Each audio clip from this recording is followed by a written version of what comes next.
Shalom jemaat yang dikasihi Tuhan, senang sekali saya Pendeta Rubin Adi Abraham bisa melayani Anda lagi dalam ibadah ini. Hari ini saya akan menyampaikan firman dengan judul Diberkati dan Menjadi Berkat. Kejadian 12 ayat 1-3 berkata demikian. Berfirmanlah Tuhan kepada Abram, pergilah dari negerimu dan dari sanak saudaramu dan dari rumah bapamu ini ke negeri yang akan kutunjukkan kepadamu. Aku akan membuat engkau menjadi bangsa yang besar dan memberkati engkau, serta membuat namamu masyhur, dan engkau akan menjadi berkat. Aku akan memberkati orang-orang yang memberkati engkau, dan mengutuk orang-orang yang mengutuk engkau, dan olehmu semua kaum di muka bumi akan mendapat berkat. Saya percaya kita semua rindu menjadi orang yang berhasil dan diberkati Tuhan. Dan Allah juga rindu memberkati anak-anaknya secara jasmani dan terutama secara rohani. Agar kita bisa menjadi saluran berkat, saluran kasih, saluran kuasa di dalam kehidupan kita kepada orang-orang lain. Dengan demikian berkat tidak mandek dalam hidup kita, tetapi kita salurkan, bagikan kepada orang-orang lain.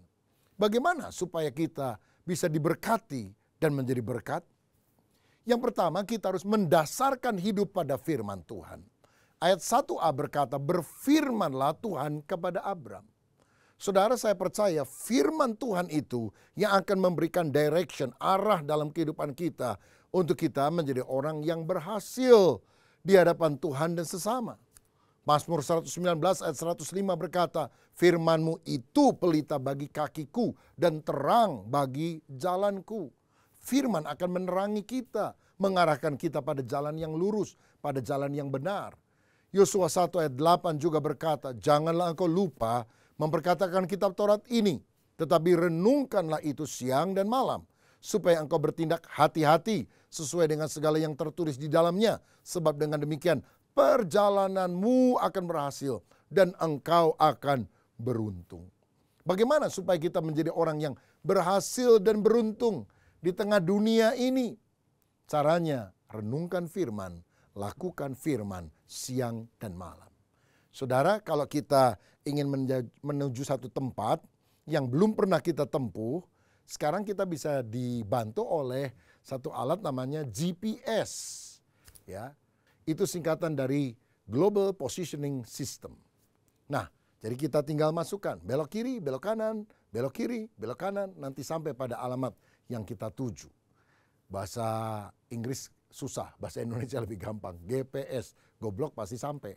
Sampai kemana? Pada keberhasilan dan keberuntungan. Caranya apa? Firman Tuhan akan mengarahkan kita. Mana yang boleh ditempuh, mana yang tidak boleh ditempuh. Dan kalau kita berjalan sesuai dengan firman, maka kita sampai pada tujuan kebahagiaan, keberuntungan. Firman Tuhan juga merupakan makanan rohani untuk menumbuhkan spiritualitas kita, rohani kita. Matius 4 ayat 4 berkata, manusia hidup bukan dari roti saja, tapi dari setiap firman yang keluar dari mulut Allah. Kalau saudara cuma makan makanan jasmani, mengisi hatimu dengan perkara materi, mungkin saudara kaya, kelihatan di hadapan orang gak kurang apa-apa, tapi hatimu kosong, hatimu gersang. Tapi kalau firman engkau izinkan masuk dalam hatimu, itu memberikan kekuatan, damai sejahtera. Saya tidak pernah dengar ada orang bilang, saya hidupnya berubah. Dulu gelisah, sekarang damai sejahtera. Setelah membaca buku matematika, fisika, dan kimia alias mafia. Tapi saya banyak mendengar orang berkata, dulu saya jahat, sekarang saya dirubah Tuhan. Karena saya membaca firman Tuhan.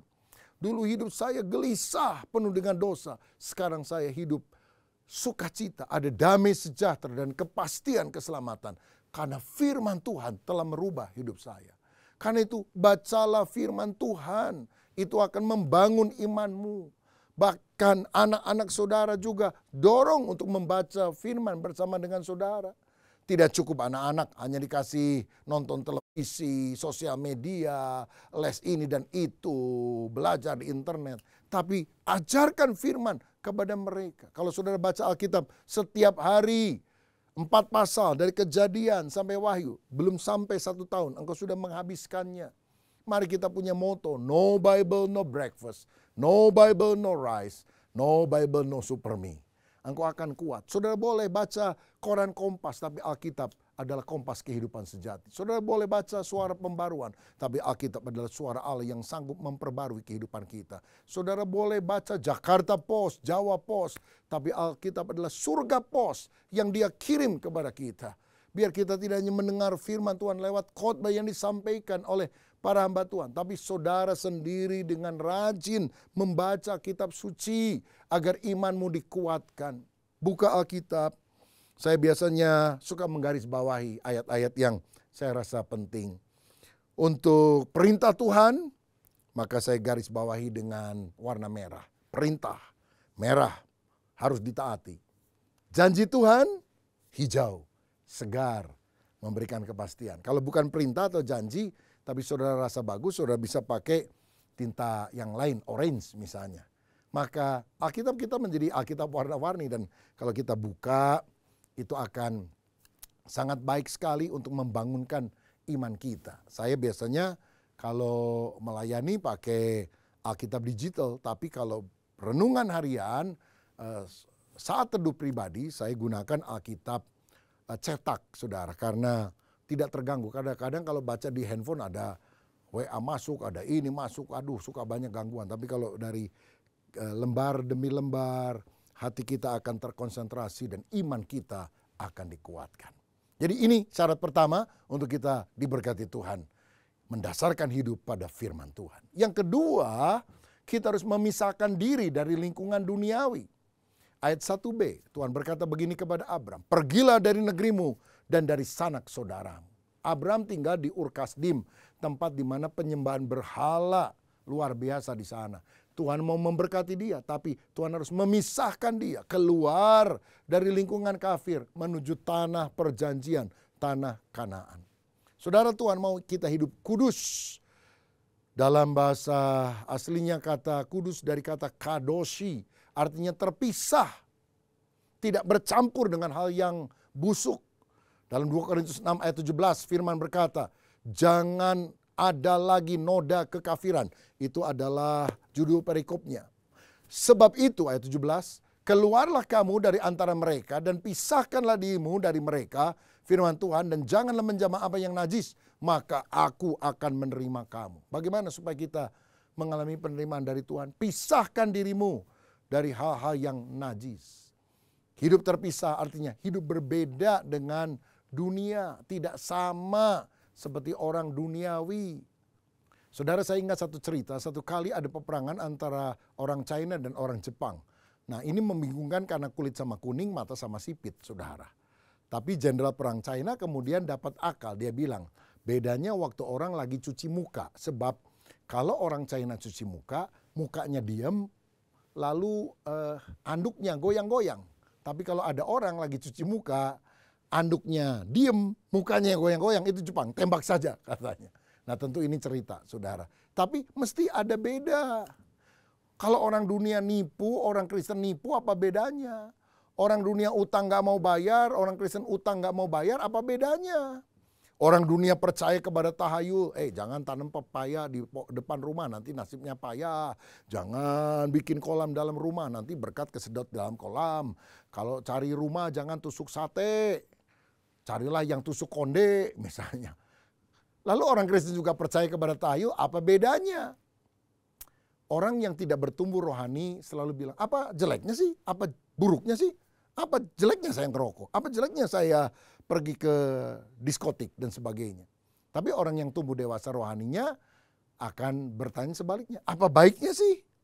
Apa manfaatnya saya merokok? Apa manfaatnya saya bertato, pergi ke diskotik atau sejenisnya?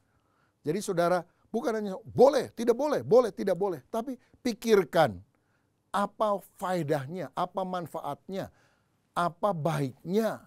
Saya percaya kita pergi ke gereja bukan hanya untuk menikmati sukacita saja, tapi belajar bagaimana menjadi orang yang hidup kudus.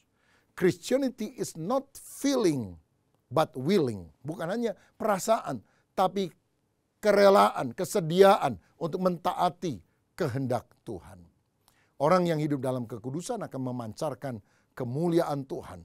Tapi orang yang meninggalkan hadirat Tuhan itu akan mengalami degradasi, penurunan dalam kerohanian dan karakternya. Saya teringat satu kali ada sebuah kisah tentang Leonardo da Vinci yang akan melukiskan sebuah lukisan bagus namanya The Last Supper. Saudara-saudara, dia agak kesulitan menemukan model dari Tuhan Yesus. Dia cari dari gereja ke gereja, dari tempat ke tempat. Akhirnya ketemu orang yang wajahnya rasanya cocok untuk wajah Yesus. Anak muda, maukah ku gambar kamu menjadi model? Boleh katanya. Model siapa? Model Yesus. Oh, aku mau sekali, kata anak muda yang namanya Pedro ini. Tapi setelah dilukis gambar Yesus, Leonardo agak kesulitan mencari model Yudas. Dia cari dari penjara ke penjara, dari pasar ke pasar. Lihat orang yang wajahnya licik, yang bengis, yang pokoknya seperti Yudas lah. Hampir 3 tahun gak ketemu, saudara. Sampai satu kali dia lihat di sebuah pasar, ada seorang yang wajahnya culas banget kayak Yudas nih rasanya. Lalu dia bilang, maukah kamu saya gambar sebagai model saya akan kasih uang kamu tentunya. Oh boleh. Tapi ngomong-ngomong saya mau dijadikan model siapa? Yudas Iskariot. Kagetlah orang ini, dia bilang, apakah kamu Leonardo da Vinci yang 3 tahun yang lalu melukis saya sebagai model Yesus? Kenapa kamu minta saya sekarang menjadi model dari Yudas Iskariot? Kagetlah Leonardo. Oh, kamukah Pedro? Ya, aku Pedro. Tapi kenapa sekarang wajahmu, hidupmu sangat berbeda seperti yang pernah ku gambar? Ya, aku kecewa dengan orang Kristen. Aku sudah hampir 3 tahun tidak pergi beribadah, tidak ke gereja. Oh, pantesan wajah Yesus berubah jadi wajah Yudas.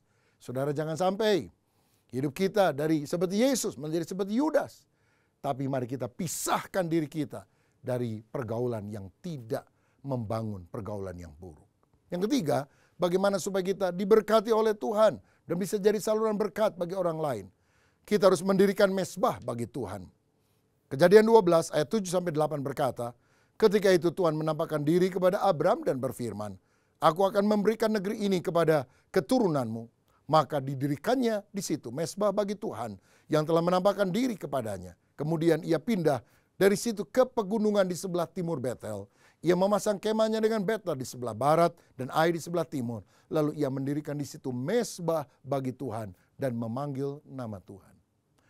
Saudara, saya melihat Abraham dari satu tempat ke tempat yang lain. Hal pertama yang dia dirikan bukan membangun kemah tempat dia dan keluarganya bisa berteduh, tapi dia membangun mezbah. Mezbah adalah tumpukan batu-batu yang di atasnya kemudian dipersembahkan korban bakaran.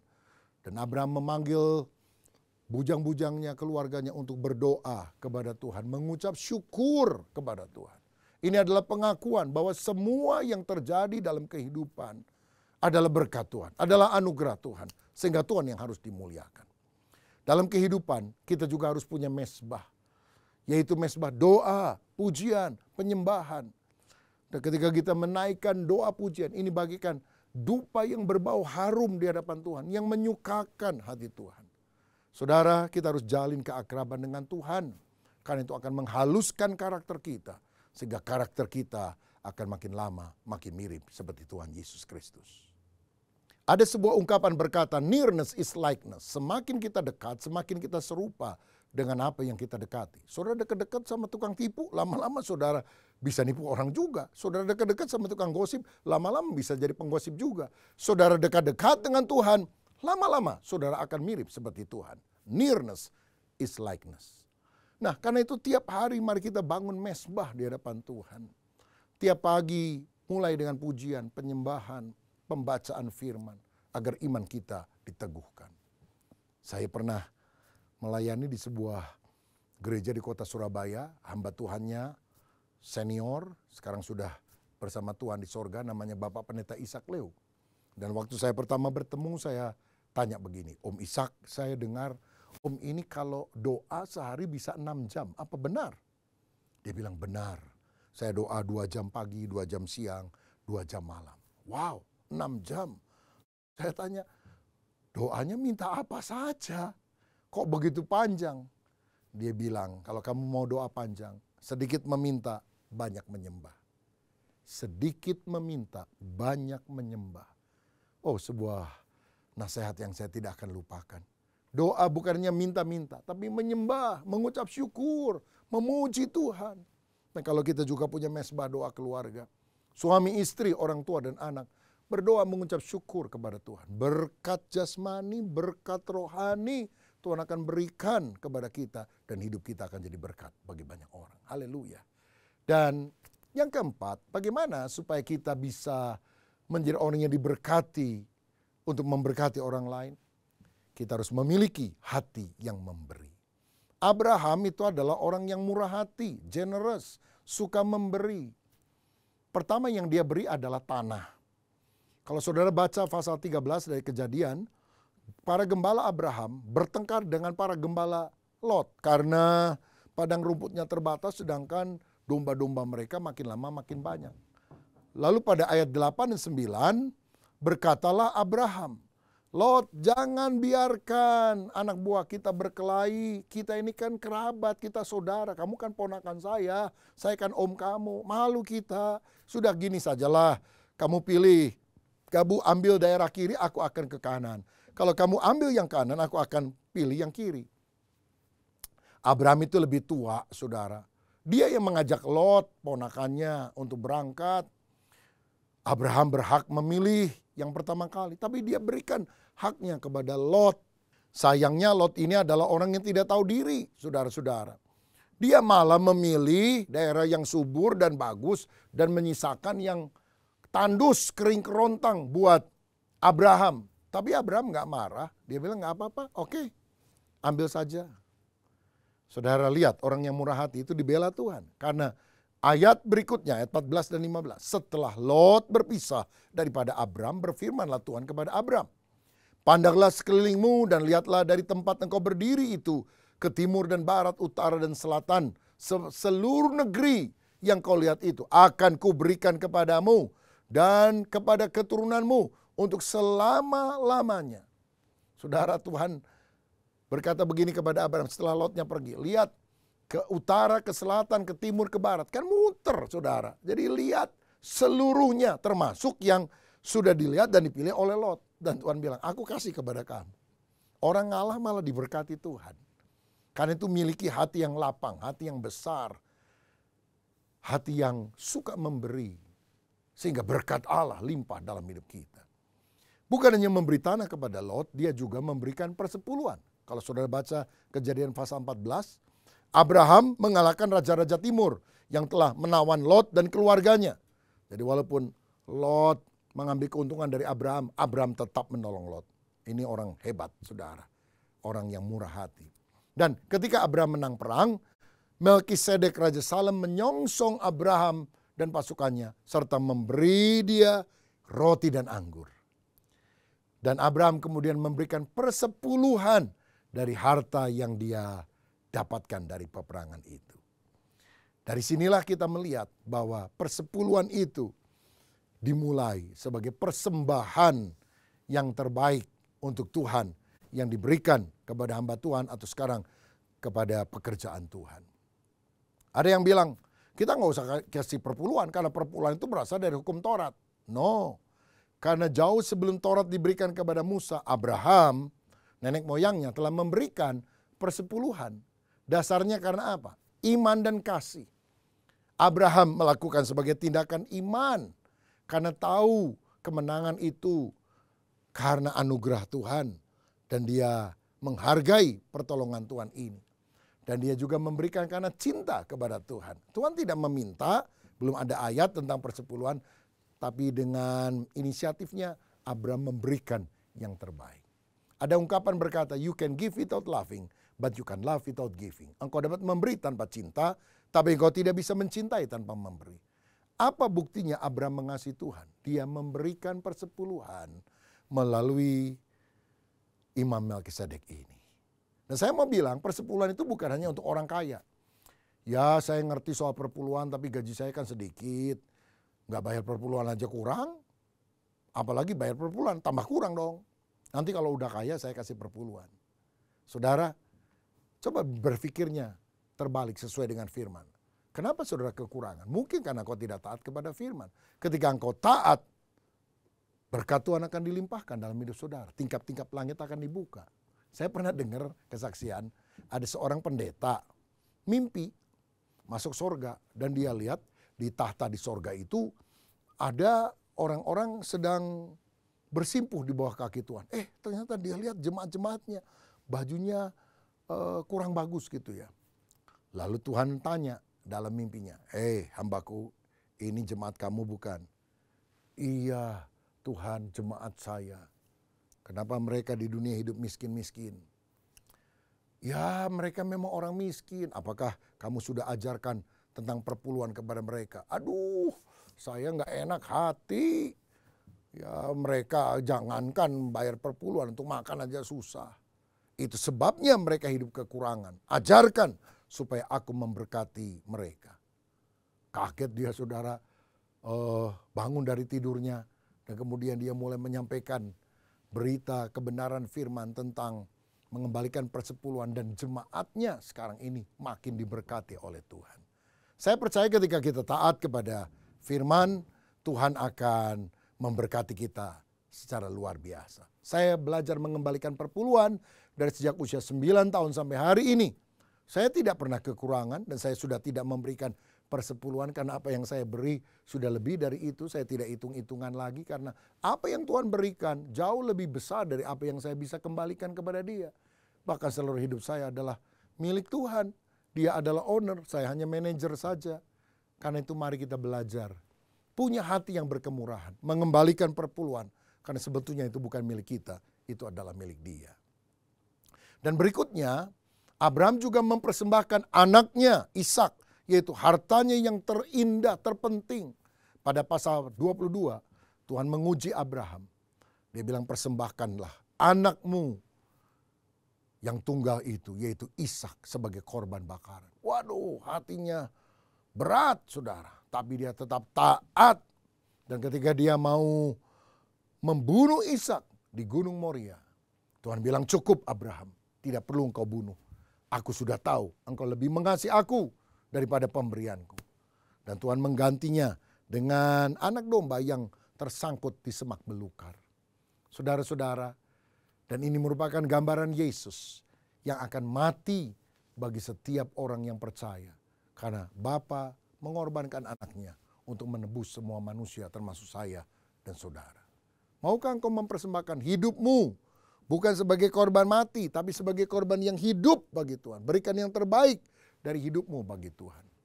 Setelah saya lulus SMA, saya sudah daftar di perguruan tinggi yang saya minati. Saya ikut ujian dan kemudian saya juga mendapatkan hasil lulus, diterima di perguruan tinggi itu. Nama saya ada di koran, saudara.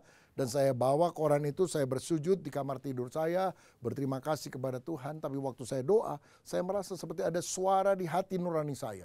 Tinggalkan cita-citamu, masuk sekolah Alkitab, layani aku. Waduh, saya bergumul saudara-saudara. Karena saya bilang, Tuhan ini kan sudah diterima. Kalau saya nggak diterima kemana-mana, saya masuk sekolah Alkitab lah. Tapi ini kan sudah diterima. Tapi saudara, desakan itu, dorongan untuk memberikan seluruh hidup untuk Tuhan selalu ada dalam hidup saya. Sampai akhirnya saya berkata beberapa hari kemudian, Tuhan aku mau taat kepadamu. Saya masuk sekolah Alkitab, saya melayani Tuhan sampai sekarang. Dulu saya pikir melayani Tuhan itu enak. Ternyata memang enak karena tidak ada hidup yang lebih indah selain melayani Tuhan. Bukan enak-enakan saudara. Tantangan banyak, kesulitan banyak. Tapi betapa bersyukurnya kalau kita dipercaya menjadi kawan sekerja Tuhan, melayani Tuhan dengan talenta yang Tuhan berikan. Maukah saudara juga memberikan yang terbaik dari dirimu, yaitu hidupmu sendiri untuk melayani Tuhan sesuai dengan talenta saudara. Saudara, karena itu mari kita seperti Abraham bisa jadi saluran berkat karena dia berani memberikan yang terbaik. Saya percaya bahwa kunci untuk diberkati bukan menuntut, tapi rela memberi, rela menjadi saluran berkat. Lukas 6 ayat 38 berkata, berilah dan kamu akan diberi. Suatu takaran yang baik yang dipadatkan, yang digoncang, dan yang tumpah keluar akan dicurahkan ke dalam ribaanmu. Sebab ukuran yang kamu pakai untuk mengukur akan diukurkan kepadamu. Saudara, mari kita memberi dengan limpah karena Tuhan akan memberkati juga dengan limpah. Kalau saya ke Israel, saya lihat ada dua tempat yang berbeda sekali. Yang pertama Danau Galilea, subur, makmur, banyak ikan. Kita makan ikan petrus di tepi Danau Galilea. Tapi selanjutnya ada satu danau lagi disebut Danau Mati. atau karena saking besar disebut laut mati. Ini tempat yang paling rendah di dunia, lebih kurang 400 meter di bawah permukaan laut. Tidak ada kehidupan, tidak ada ikan, tidak ada tumbuhan, tidak ada plankton di sana. Karena apa? Danau Galilea menerima aliran air dari Sungai Yordan, lalu mengalirkan kembali ke Laut Mati. Tapi Laut Mati mampet, tidak mengalirkan kemana-mana. Hidup orang Kristen dua jenis. Danau Galilea menerima berkat, memberi berkat, atau Laut Mati menerima berkat, mampet. Kita sering nyanyi lagu ini, Bapa terima kasih. Kalau orang memberi kita sesuatu kita bilang terima kasih. Artinya hari ini aku terima, besok aku yang ngasih. Terima kasih, terima kasih. Kalau saudara hanya mau terima, tidak pernah mau mengasih, bilangnya terima-terima. Hari ini ku terima, besok ku terima lagi. Tapi orang seperti itu tidak akan diberkati oleh Tuhan. Kalau saudara mau diberkati, jadi saluran berkat. Martin Luther pernah berkata, bertobat itu artinya pertama membuka hati, kedua membuka dompet. Karena di mana hartamu berada, di situ hatimu berada. Orang yang cinta Yesus akan memberikan yang terbaik.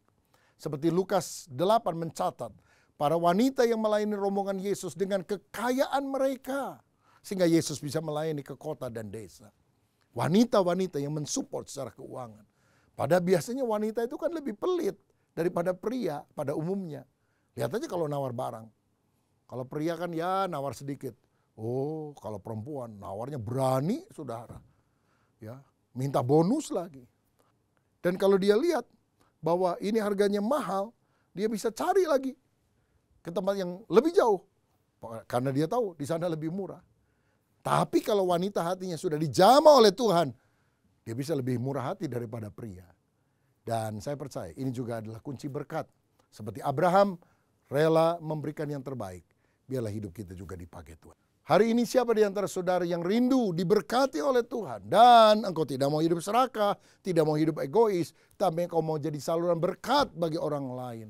Berkat bukan hanya materi, tapi berkat kesehatan, berkat hikmat, berkat segala macam yang Tuhan mau berikan kepada kita. Dan kita juga mau berbagi kepada orang lain. Kalau itu doa saudara, ikuti 4 nasihat dari firman Tuhan tadi. Engkau harus mendasarkan diri dengan firman, memisahkan diri dari lingkungan kafir. Saudara harus mendirikan mezbah bagi Tuhan. Dan engkau harus memiliki hati yang memberi. Kalau 4 hal ini kau lakukan, saya percaya berkat Tuhan, rohani dan jasmani, akan Tuhan berikan kepada kita. Mari kita berdoa. Bapa, terima kasih untuk kebenaran firman-Mu. Jadikan kami orang yang diberkati oleh Tuhan. Dengan berkat ilahi ketika kami taat kepada kebenaran firman-Mu. Maka berkat Abraham melalui Kristus sampai kepada kami. Dan kami juga jadi saluran berkat bagi orang lain. Kami mengucap syukur untuk kebenaran firman ini. Biar kami bukan hanya menjadi pendengar saja, tapi menjadi pelaku firman. Di dalam nama Yesus kami berdoa dan mengucap syukur. Haleluya. Amin. Tuhan Yesus memberkati.